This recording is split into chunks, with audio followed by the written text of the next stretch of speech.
AV, YouTube. Imaginez vous coincé dans un travail oppressant. Vous rationalisez.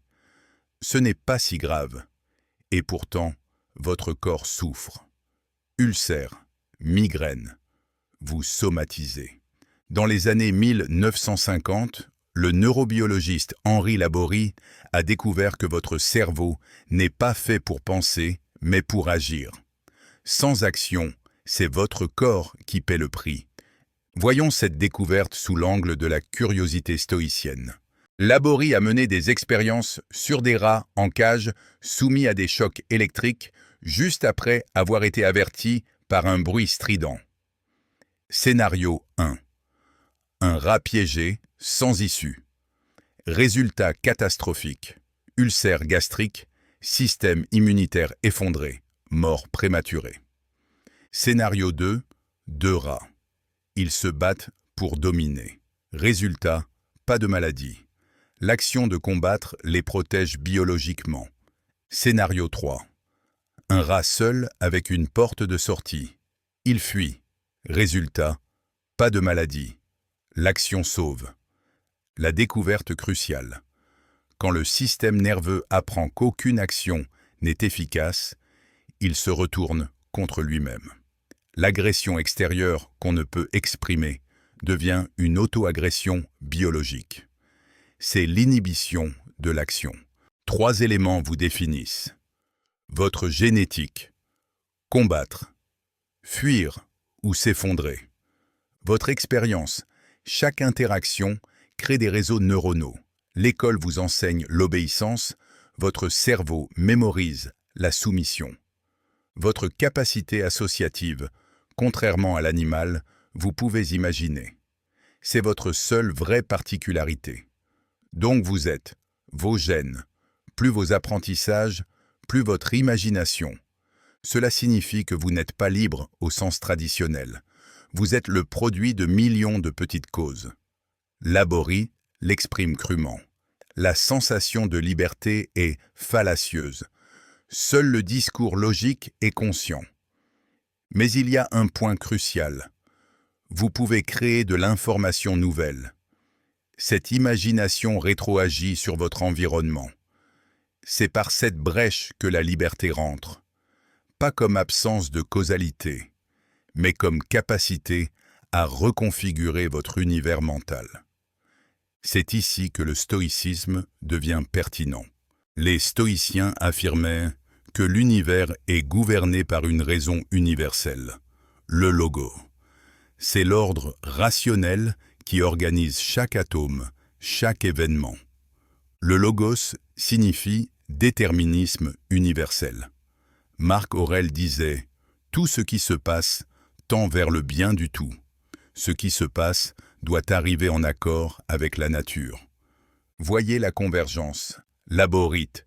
Votre cerveau est causé par vos gènes, plus votre histoire, plus votre environnement. Le stoïcien. Tout dans l'univers est causé par le logos. Les deux affirment le déterminisme. Les deux nient le libre arbitre traditionnel. Mais les deux trouvent une liberté. Dans ce déterminisme, vous êtes libre quand vous comprenez vos conditionnements et créez de l'imaginaire nouveau, laborite, ou quand vous acceptez le logos et alignez votre volonté sur l'ordre naturel, stoïcien. Les deux disent « pas de liberté contre la nature, mais en conformité avec elle ». Le rat vit dans l'ici et maintenant. L'homme a quelque chose d'unique, l'imagination de sa propre finitude. Un enfant élevé dans une prison psychologique apprend les automatismes de soumission. Oui, il somatise. Mais il peut aussi s'évader mentalement dans des livres, créer des mondes fictifs, rêver d'une vie autre. Cette fuite imaginaire suffit à préserver sa structure contre la somatisation totale.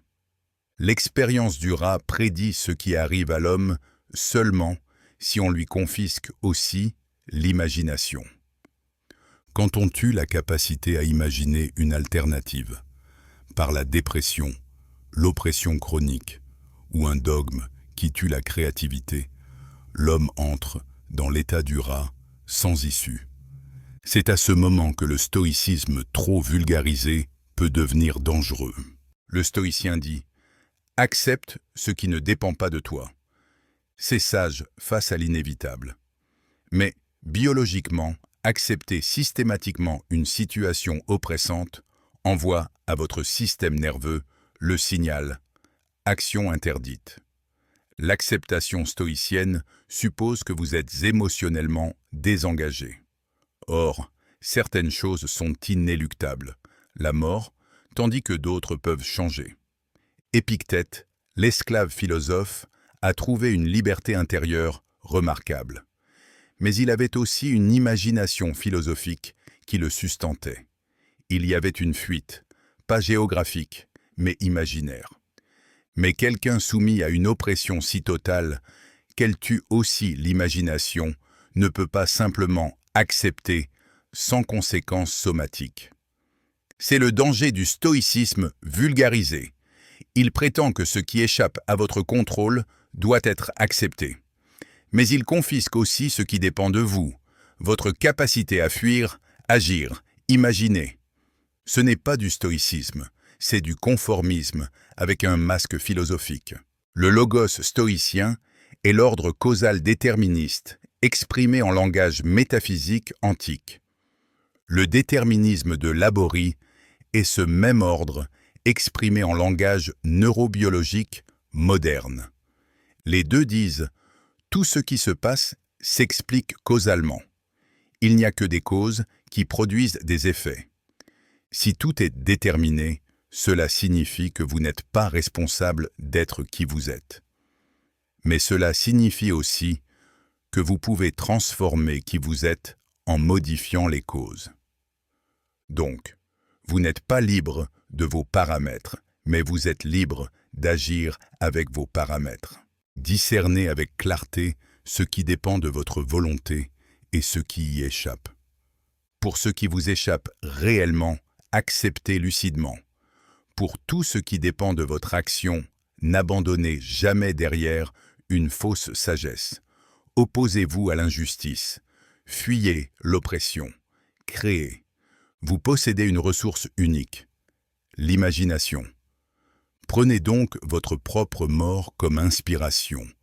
Pratiquez le memento mori. C'est votre dernier rempart contre l'effondrement, la capacité à concevoir ce qui n'existe pas encore. Le corps dit la vérité que l'esprit cache. Si votre corps se révolte, écoutez-le. C'est un signal que vous avez accepté quelque chose qui ne devrait jamais l'être. Le stoïcisme et l'aborite s'accordent. La vie qui vaut d'être vécue est celle où vous agissez intelligemment. Likez, partagez, commentez, abonnez-vous.